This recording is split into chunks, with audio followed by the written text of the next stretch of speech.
Finding out I'm a multimillionaire.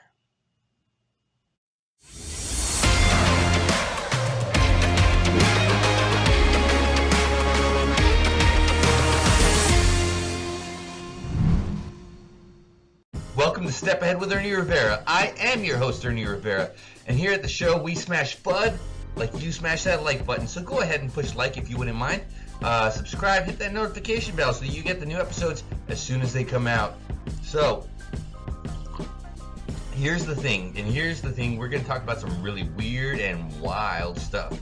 So the deal is, I found out a little while ago that I am a multi-millionaire according to the internet.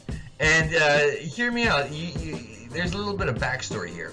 So for those who don't know, I've been involved with the entertainment industry in Los Angeles for many years, and I've done a little of this, a little of that, and so occasionally my name will pop up on a website.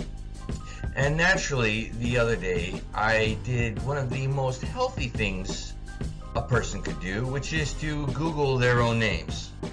And okay, so I check myself out, see if there's any news or weird and wild things out there that I should be aware of. And I came across a couple of sites that claim to know my net worth based on my work in the entertainment industry. Okay, and they have like my whole breakdown. They have like my Wikipedia info. They have like my IMDb and like all this information, whatever. But when it gets to the part about mentioning my net worth, a couple of these sites, they vary anywhere between 1.5 million to about 10 million. Those sites are not true. We do not do that here. And here's the thing. So as many of you know, I started this channel to be very self-development type of guy, and it kind of morphed a little bit to focus, to narrow down on finance development, but it's still a self-development channel, and that is a lot of what we're talking about. That being said, that I do focus on the finance side a little bit. I've studied finance for a long time, and I'm having a fantastic year. I've made a lot of progress through the years, and when I say fantastic year, don't get it twisted, because with everything going on right now in the world, things are certainly interesting. But at least financially for me, it's been a great year, and I'm very pleased with that. But so I like to study finance, watch a bunch of videos. I like to read books. I like to do this and that. And that being said, yeah, I'm not a multimillionaire as of yet. It's not happened. So why do I care? Vanity might come to your mind. That people who read these articles might think I'm worth a certain amount. No, I could care less about the vanity aspect of that. But why I do care is this reason.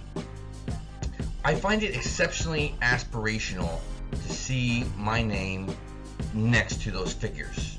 And it's not for other people, it's for me.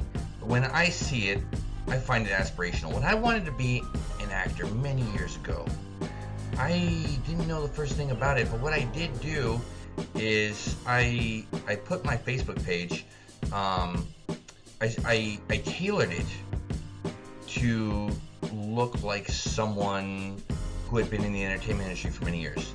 And I made it look that way, not because it was true at that moment, but because it helped me envision the future I wanted. And if it helped me to envision it, it meant that I could achieve it. And I did achieve many awesome and wonderful things with wonderful people over the years in that industry. So what did it feel like to find out that I'm a multimillionaire according to the internet? It felt aspirational. Like I said, I see these figures next to my name, and I'm like, yes, that is something to shoot for, which is leads me to the importance of this episode. It's not figures and websites and this and that, but it's more about planning for your future. You know, the importance of creating your 5-year plan, the importance of creating vision boards for yourself, you know, with pictures of things you imagine yourself being involved in many years from now. You know, create a space that that articulates not the you now, but the you that you will be in a few years. You know, they say dress not for the job you have, dress for the job you want. And that's what I'm saying to you. I'm saying you need to look at yourself and you need to imagine yourself and envision yourself, and it's easier to do it if you're surrounded by this stuff that's suited to you of the future, not you of the now. It's Matthew McConaughey was once asked, "Hey Matthew, who's your hero?" And he said, "I'll have to think about that for a minute." Came back to the guy later on. He said, I've thought about it. My hero is me in 5 years.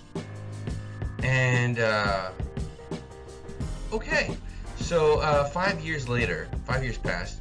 The guy asked him, he said, hey Matthew, it's been 5 years, you're 5 years older, you're the you of 5 years from now.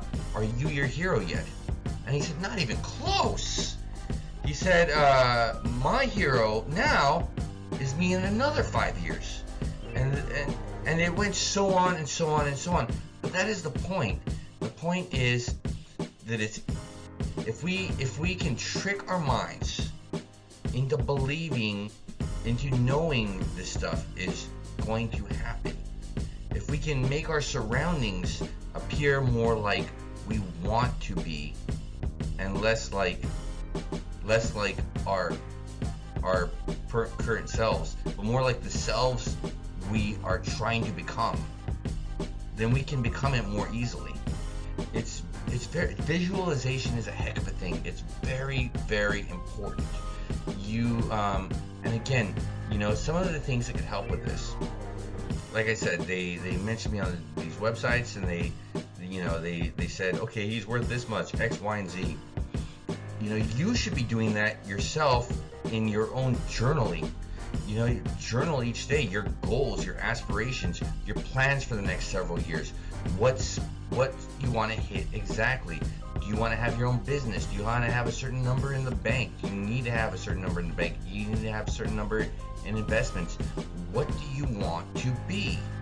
You know, they ask kids all the time, what do you want to be? And they don't ask adults so much. They ask, what do you do? You know?